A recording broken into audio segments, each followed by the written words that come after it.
Hello hi friends. पहला part हमने काव्य के विषय में जाना। अब काव्य साहित्य के इतिहास को जान लेते हैं। तो काव्य साहित्य के इतिहास को 4 भागों में बांटा गया और 4 नामों से जाना जाता है। पहला आदिकाल, जिसे हम प्रारंभ काल कहते हैं, चारण काल, वीरगाथा काल आदि नाम से जानते हैं, फिर भक्ति काल, फिर रीति काल और फिर आधुनिक काल। तो इनका समय क्या था? पहला है आदि काल,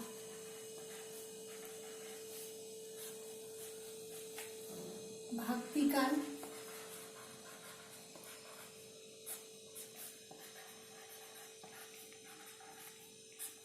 काल, रीति काल और आधुनिक काल।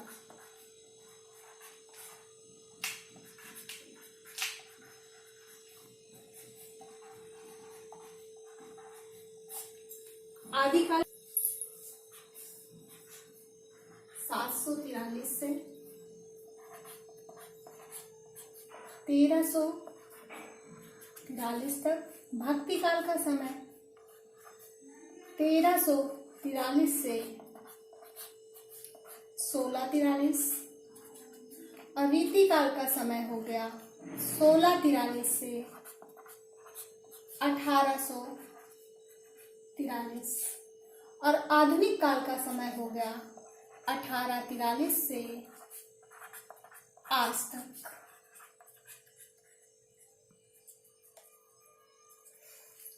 आदिकाल, जैसे कि इसके नाम से ही जाना जा रहा है, आदिकाल।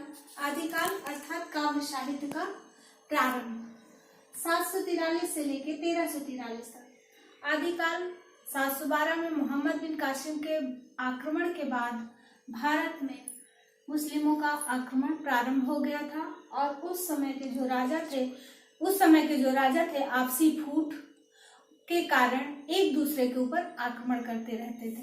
तो इससे क्या होता था, जो कवि थे वो आश्रयदाता राजाओं की प्रशंसा करते थे और उनके दरबारी कवि होने के कारण युद्धों का सुंदर और सजीव वर्णन करते थे। आदिकाल की सबसे प्रमुख विशेषता है आश्रयदाता राजाओं की प्रशंसा, वीर रस का प्रमुखता से वर्णन, युद्धों का सुंदर और सजीव वर्णन। अच्छा, इस काल में तो आज हम युद्धों का सुंदर और सजीव वर्णन। तो आदिकाल के बारे में और हम जानकारी देते हुए पहले हम आदिकाल।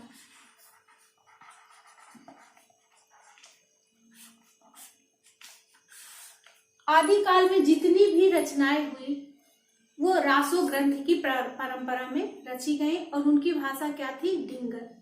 जैसे पृथ्वीराज रासो चंद्रबरदाई के द्वारा रची गई और ये दरबारी कवि तो थे ही, तो युद्धों का सुंदर और सजीव वर्णन बहुत अच्छे से करते थे।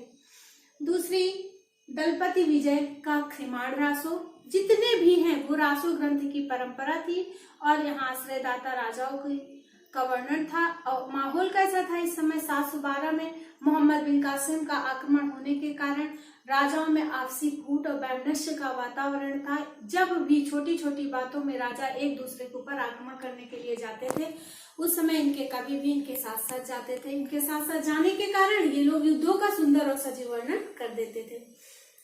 तो उसी के श्रृंखला में इनकी रचनाएं क्या है प्रमुख? पहली रचना है इनकी चंद्रबरदाई, जो कि एक कवि थे और इन्होंने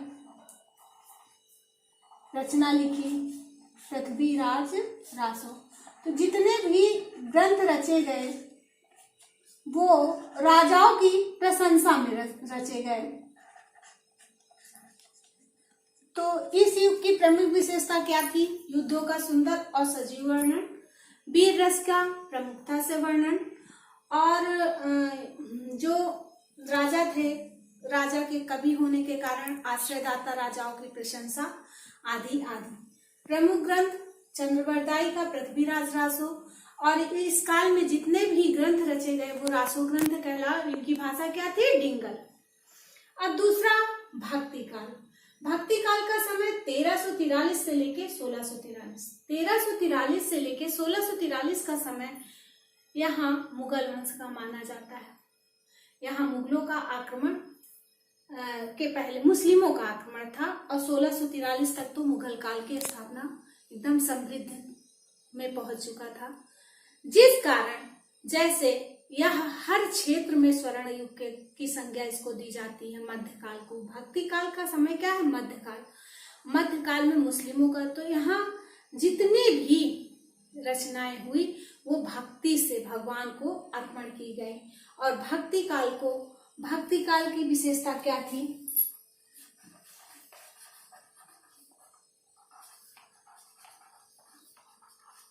भक्ति काल में सब कुछ समृद्धि की पराकाष्ठा पार कर चुका था, इसलिए जैसे साहित्य के क्षेत्र में इसको स्वर्ण युग की संज्ञा दी जाती है भक्ति काल को।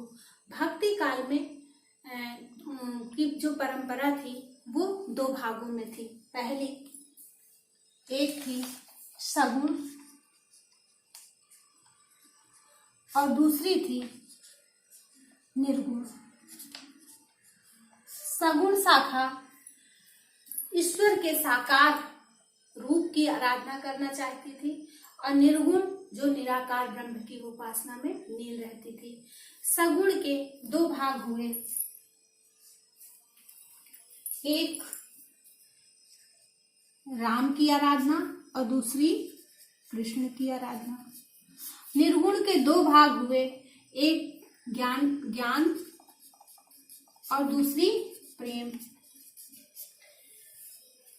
तो भक्ति काल में दो भाग में बढ़ गए।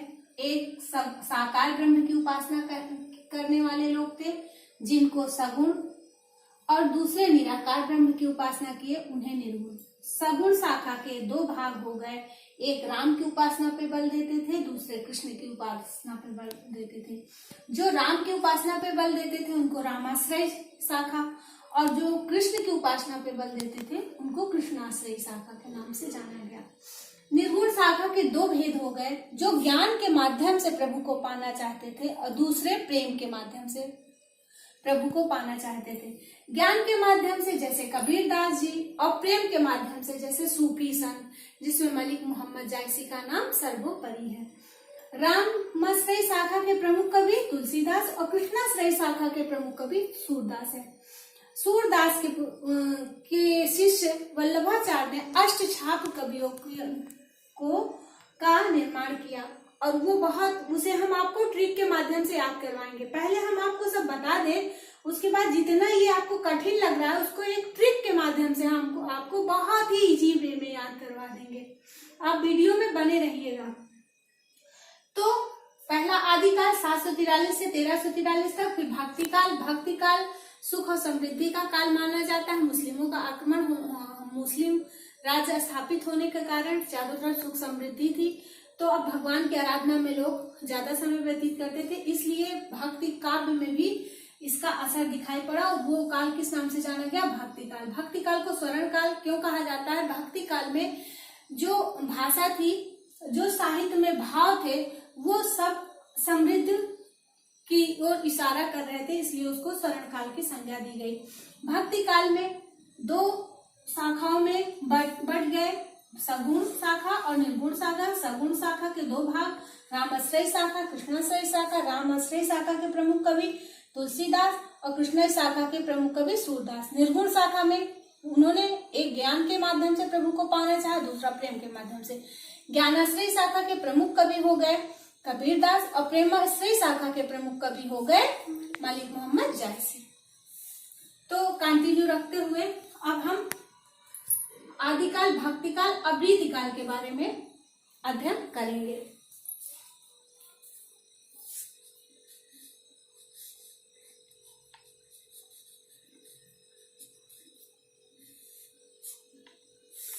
रीतिकाल के बारे में हम नेक्स्ट वीडियो में आपसे चर्चा करेंगे। बने रहिए।